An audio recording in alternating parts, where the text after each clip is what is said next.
On today's Perfect, Mark Sargent and Maria Elia are stepping up to the hob to prove they make perfect chocolate. They're halfway through making their classic chocolate mousses, but which one will satisfy any chocoholic?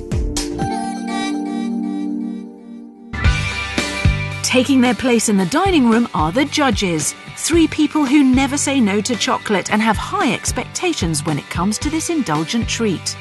Master chocolatier Marc de Marquet traded a corporate career to pursue his passion for chocolate 6 years ago and has since won numerous awards for his handmade creations. The perfect chocolate for me should just put a huge smile on my face, give me the energy, the boost that I want to enjoy for the rest of the day. That, to me, is fabulous chocolate.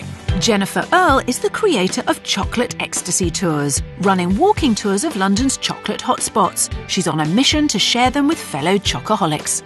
So for me, the perfect chocolate dessert is something that's properly chocolatey and made with really high quality chocolate, and then ideally has contrast, so different textures or different temperatures, so like a warm chocolate pudding with a cold cream or ice cream. A baker by trade, Paul Morris founded the Chocolate Cafe in Ramsbottom after being inspired by France's cafe culture. They produce their own chocolate bars and even chocolate pizzas. For me, the perfect chocolate should be indulgent and just a little bit naughty. So lovely, intense chocolate flavours and a lovely creamy feel in the mouth. On this show, the food's going to do the talking. Our chocolate lovers have no idea which chefs are cooking for them. They'll make their decisions on the food alone. If you fancy trying your hand at a classic chocolate mousse, you can find both of these and all other recipes from the series at goodfoodchannel.co.uk. Time to taste. First up, it's Maria's spiced chocolate mousse. To me, this is really classic, being in the martini glass. Yes, absolutely. So I guess I've got a triple threat from Mark, that he's got 3 layers of chocolateness. But you know what? I don't think I need 3 chocolates with mine. I just think I need 1 perfect chocolate. Well, it's beautifully smooth already just on spooning. So that already is perfectly made in that sense. And the texture certainly looks like it. The bubbles aren't huge, nor is it too compact. So it's... That's wonderful. The texture of the praline against the soft, creamy mousse is just fantastic. I think the chili's really doing its job. It just lifts that chocolate. And the cinnamon and the allspice are just perfect. For me, the cinnamon's overpowering the chocolate a little bit, but I would prefer more of a chocolatey hit. Yeah, richer. Richer chocolatey hit to it. There's a perfection here in textures. That's classic. Absolutely would question as well the balance of the spices. But I love the idea of the combination of spices. It's a different twist to normal chocolate mousses you'd get. A modern interpretation of a classic dish, do we think? Yeah, it's definitely not classic by having the spices in it. The spices in Maria's mousse have divided the judges. Time to dive into Mark's layered mousse. I think that's pretty as a picture. Gosh, look how perfect those lines are. It's got everything you could possibly want in there. White chocolate, milk chocolate and dark chocolate. It's a chocoholic's dream. The use of the white chocolate, all that cocoa butter, has a lovely mouthfeel. It feels nice in the mouth, it coats the mouth, and that flavour's still with me now. Yeah. The orange just gives it that little extra kick. Yeah. This one's definitely lighter and more airy, and it's kind of quite, you can see on the spoon, it's really velvety. Very. Creamy as well. It is a great interpretation of the classic. I think the use of the dark milk and the white chocolate is classic. I remember having chocolate mousses going out as a child, going to restaurants and having a chocolate mousse that would look like this. I think this is well, that's the modern classic. This is kind of the retro classic, because this is very much, to me, it's kind of a 70s dessert. Absolutely. Particularly that was when chocolate orange was huge. Huge, and white chocolate. Yes.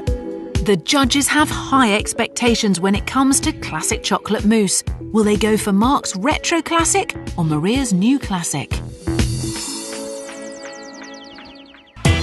If you've got a sweet tooth and want to make perfect chocolate dishes every time, visit goodfoodchannel.co.uk for all the recipes from the series.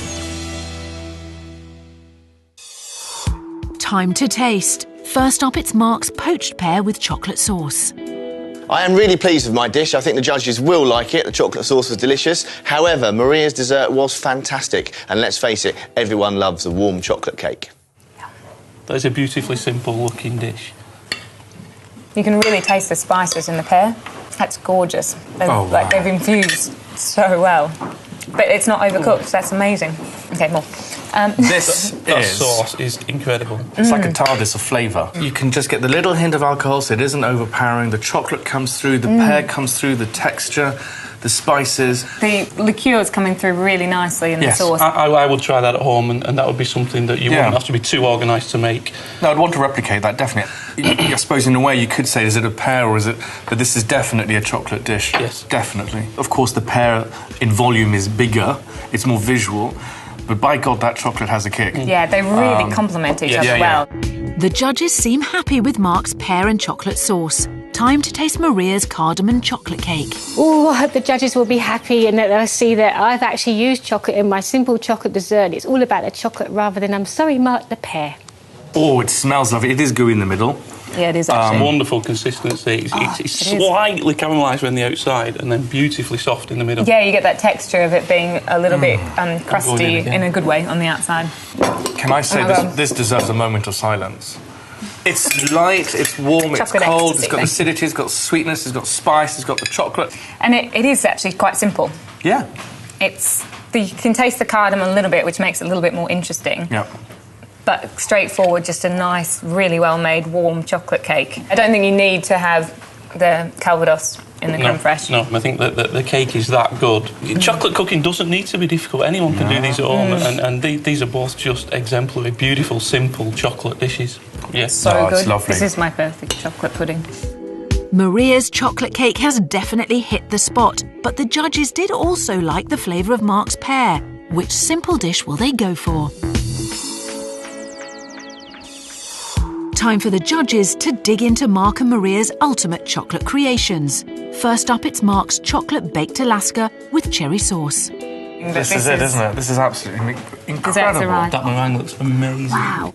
I'm fairly confident with my ultimate chocolate dish. I mean, it's got amazing ice cream in the middle and that little touch of kirsch just flambéed at the end. I personally think it was delicious. Look at the beautiful colour and the shine. And Wow. That is the ultimate baked Alaska. I'm actually trembling, I'm excited. Really dense. Let's go for it. Moist sponge, it's absolutely superb. That meringue is fantastic. This is serious work. And then that cherry sauce you poured over is just divine, and then it's... You have the flavour of the cherry, but it isn't overpowering. You know, you still have the chocolate coming through, it isn't too sweet, very fluffy, very light, the textures are there. Contrast of the temperatures as well, which I really like. Yes. Just superb, absolutely superb. Mark's retro baked Alaska has put a smile on the judges' faces. What will they think of Maria's chocolate and clementine macaroon? Wow, this is just stunning. Oh, I really hope the judges will be impressed by my ultimate chocolate dish because they've put lots of love into it and I'm like really keeping my fingers crossed. It just looks so pretty on the plate. The orange and the green is just a lovely contrast against the brown of the chocolate. A little bit dense. Yes. But I think this is just a technique. But I think overall, the flavours are there. They're beautifully balanced. I know what you're saying about the macaron, but I actually prefer it than rather being flavourless and light, which they can be as well. This is a lot of chocolate in there. It's incredibly chocolate. It is a chocolate. And especially because this is quite summery and light, because you've got the jelly and the sorbet. That sorbet is good. We're still getting the fragrance of the basil, we're getting the fragrance of the mandarin, the clementine. It's just... Very accomplished. I love the chocolate soil. It reminds me of Kayla coming home from school. You need to respect it. You know, the texture in the mouth. This is an extremely complex dish. Yeah, very, very accomplished. Just superb. Wow. The judges love the complexity of Maria's dish and the nostalgia of Mark's. Which is the ultimate chocolate dish?